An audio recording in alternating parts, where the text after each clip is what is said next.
रोमो mission यूनानो, रोमो mission यूनानो, मिट गए जहां से। रोमो मिशन यूनानो, मिट गए जहां से। कुछ बात है कि हस्ती मिटती नहीं हमारी। सदियों रहा है दुश्मन, सदियों रहा है दुश्मन, दौरे जहां हमारा। कुछ बात है कि हस्ती मिटती नहीं हमारी। ये बात डॉक्टर इकबाल जी ने 15 अगस्त 1947 से पहले, जब हम गुलाम थे, उस समय ये कही थी कि कुछ बात है कि हस्ती मिटती नहीं हमारी। वो बात क्या है? वो क्या बात है जो जिससे कि हमारी हस्ती कभी नहीं मिटी?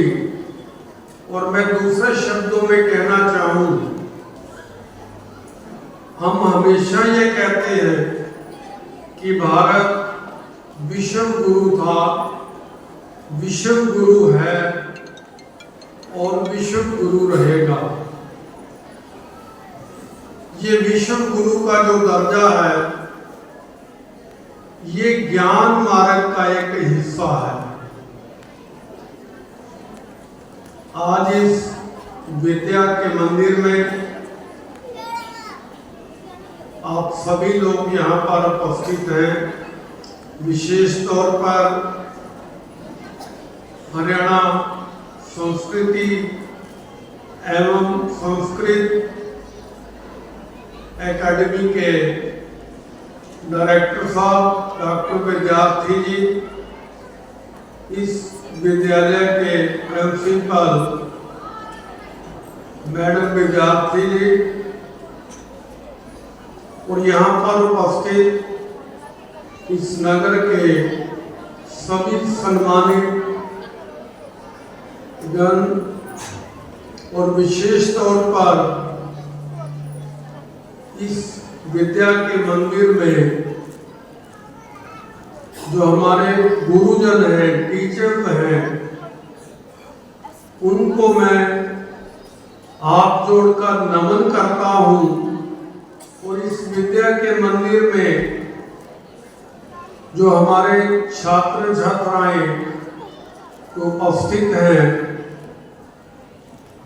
सभी का हार्दिक अभिनंदन और स्वागत करता हूं कि मुझे यहाँ पर आकर अपनी बात कहने का आपने मौका दिया।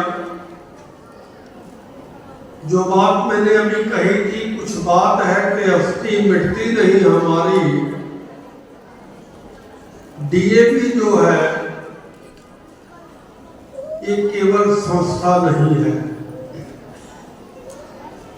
ये एक जन आंदोलन था, जन आंदोलन है, और हमेशा के लिए दुनिया भर के अंदर समय अनुसार जन आंदोलन के रूप में हमेशा रहेगा।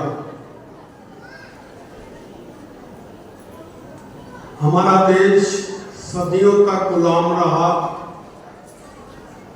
कभी मुगलिया सल्तनत ने हमारे ऊपर राज किया, और उसके बाद अंग्रेज जो है उन्होंने हमारे ऊपर आकर राज किया। परंतु 1857 के अंदर जब जंगे आजादी की पहली लड़ाई लड़ी गई बहादुर शाह जफर जी की अगुवाई में, तो किन्हीं कारणों से हम कामयाब नहीं हो पाए।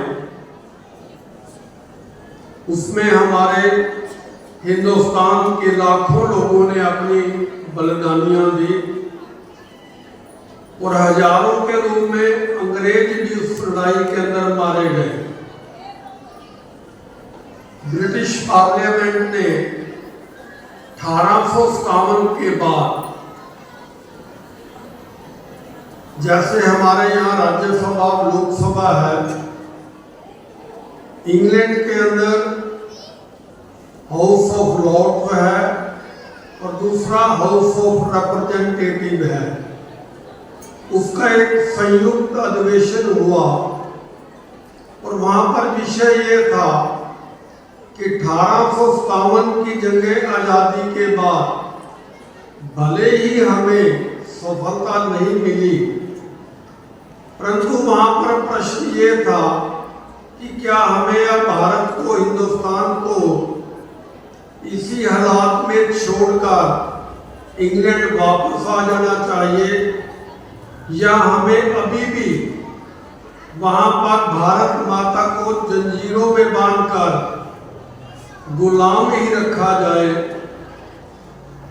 तो ब्रिटिश पार्लियामेंट के अंदर काफी लंबी डिबेट हुई और सभी ने ये कहा, एक मत से कहा, एक दो सदस्यों को छोड़कर, कि हमारी बहुत जो है हानि हुई है, हमें भारत को छोड़कर आ जाना चाहिए।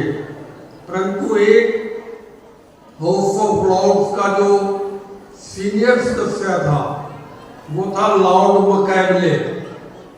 वो लास्ट में, आखिर में बैठा हुआ था।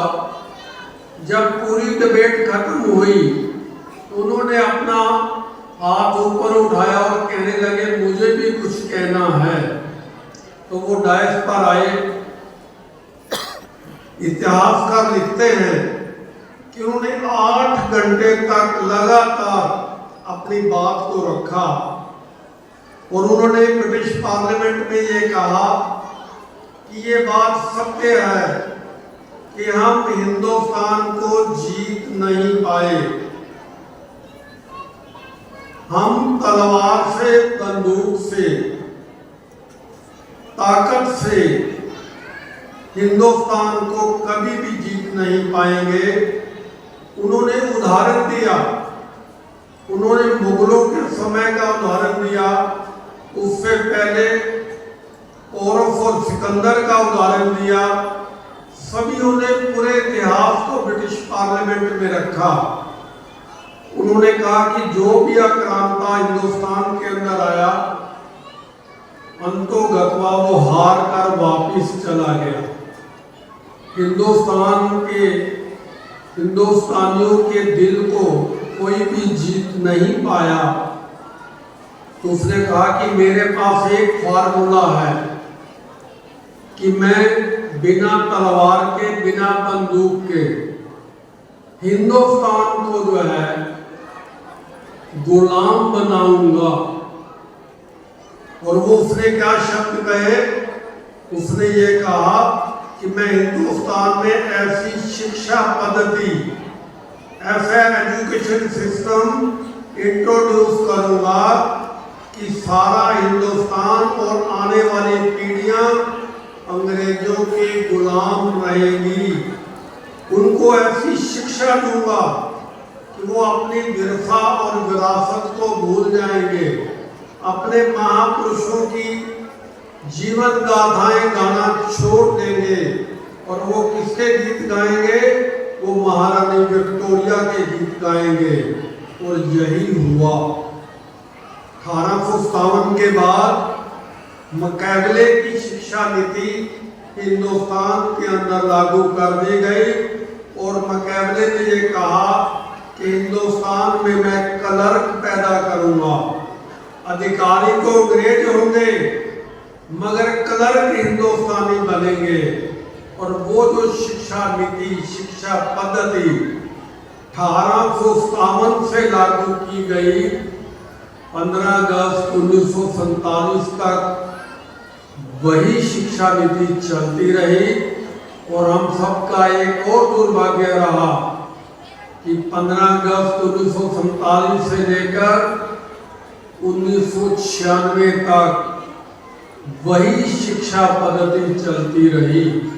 और आज भी हम जो हमारे गुरुजन शिक्षाविद यहाँ पे बैठे हैं, जब आपस में बात करते हैं तो वो ये कहते हैं कि ये शिक्षा की जो नीति है ये अंग्रेज की देन है, ये मुकाबले की शिक्षा नीति है।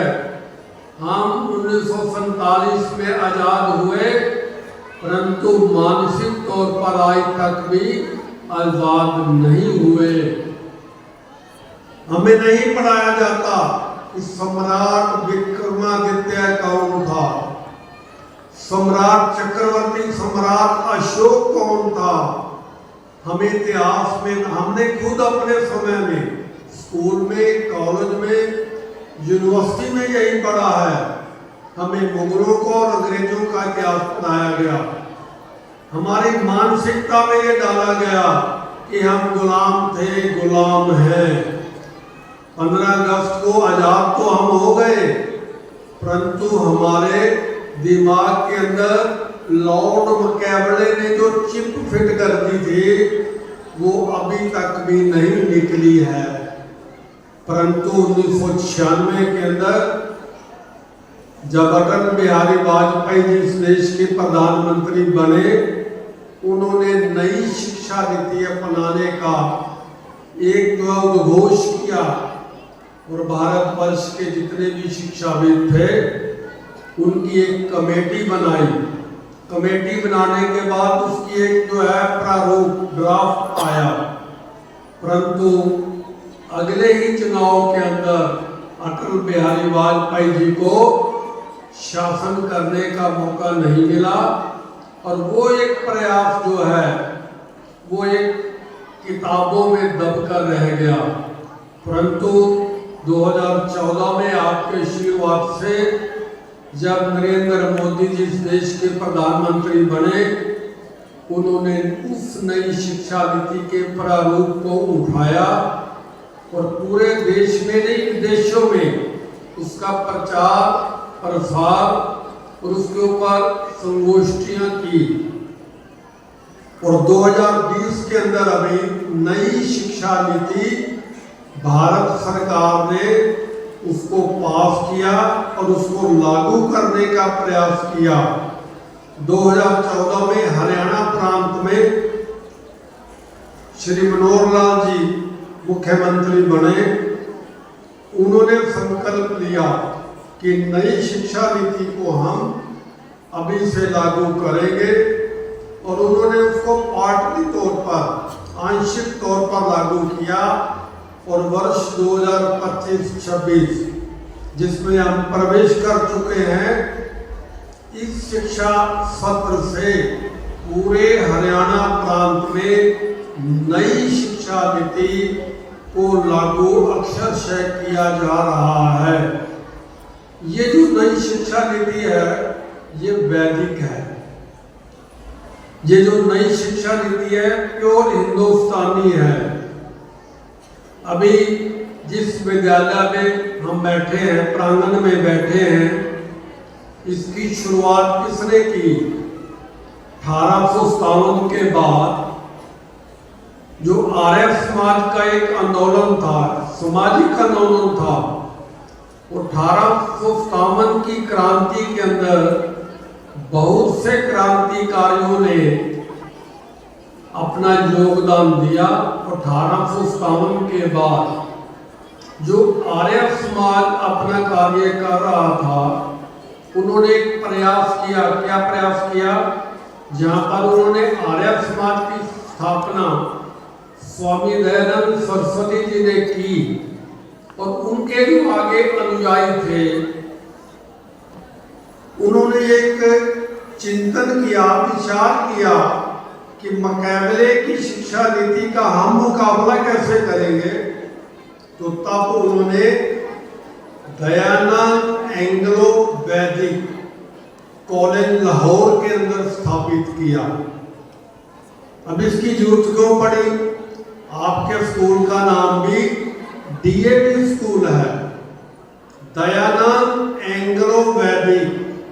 एंग्लो मीन्स अंग्रेजी, वैदिक मीन्स हमारी अपनी संस्कृति, हमारा अपना विचार, इन दोनों का सम्मिश्रण करके डीएवी संस्था का की स्थापना की गई और इसकी स्थापना लाहौर से शुरू हुई और लाहौर का जो स्कूल और कॉलेज था डीएवी, उसकी अगर योगदान आपने देखना हो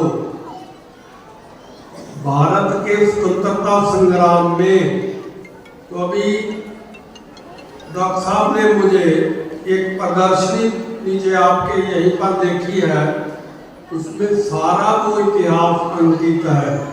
चित्रों में भी दिखाया गया है कि डीएवी संस्था का निर्माण किस उद्देश्य से किया गया है।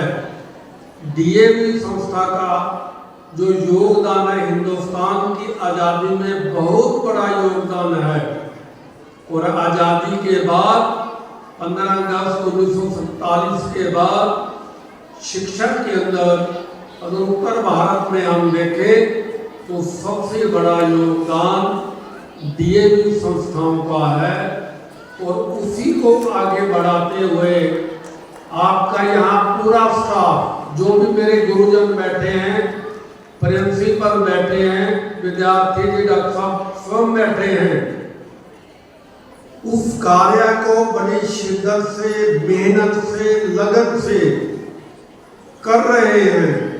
अब ये दयानंद एंग्लो वैदिक संस्था का नाम क्यों रखा? क्योंकि आज़ादी से पहले हमारे जितने आज़ादी के परवाने थे वो इंग्लैंड गए, विदेशों में गए, वहाँ पर उन्होंने जितनी भी क्रांतियाँ हुई उनको पढ़ा, समझा, और भारत के वर्तमान समय के इतिहास को देखा, और उसके मुताबिक इन्होंने एक रणनीति बनाकर जंगे आज़ादी के अंदर अपने कदमों को रखा, और अंतोगत्वा 15 अगस्त 1947 को हमें वो आज़ादी मिली। हम राजनीतिक तौर पे आज़ाद हो गए, परंतु मानसिक तौर पर आज़ाद नहीं हुए, और उसका परिणाम ये हुआ कि आज की जो हमारी शिक्षा पद्धति चल रही है वो अंग्रेजियत पर आधारित है। अब दुनिया के किसी देश में जाइए, रूस में जाइए, वहाँ रशियन पढ़ी जाती है, वहाँ का जो पढ़ने का सिलेबस का सिस्टम है रशियन है।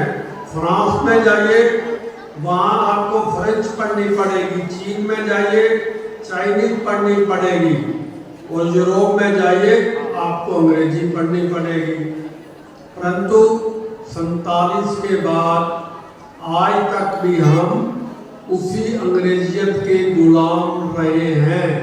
परंतु अब नई शिक्षा नीति जो है इस सत्र से शुरू हो रही है, तो मेरा सभी गुरुजनों से, अध्यापकों से निवेदन है विशेष तौर पर कि ये जो नई शिक्षा नीति आई है, जहाँ पर ये रोजगार उन्मुखी है, एम्प्लॉयमेंट से जुड़ी हुई है, वहीं पर जीवन मूल्यों के साथ भी जुड़ी हुई है, ये वैदिक शिक्षा संस्कृति है, तो इसके बारे में स्वयं भी पढ़े, और पूरे जो है समाज को, विशेष तौर पर यहाँ पर पढ़ने वाले बच्चों को और उनके पेरेंट्स को भी इसके बारे में जानकारी दे, ताकि आने वाले समय में भारत का भविष्य जो है वो आप सभी के हाथ में है।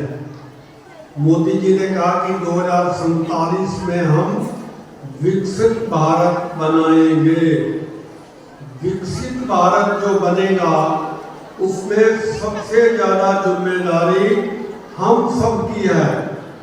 सबसे ज़्यादा जिम्मेदारी हम टीचर्स की है, क्योंकि जो एक बच्चा है उसका सबसे पहला चाइल्ड का गुरु कौन होता है?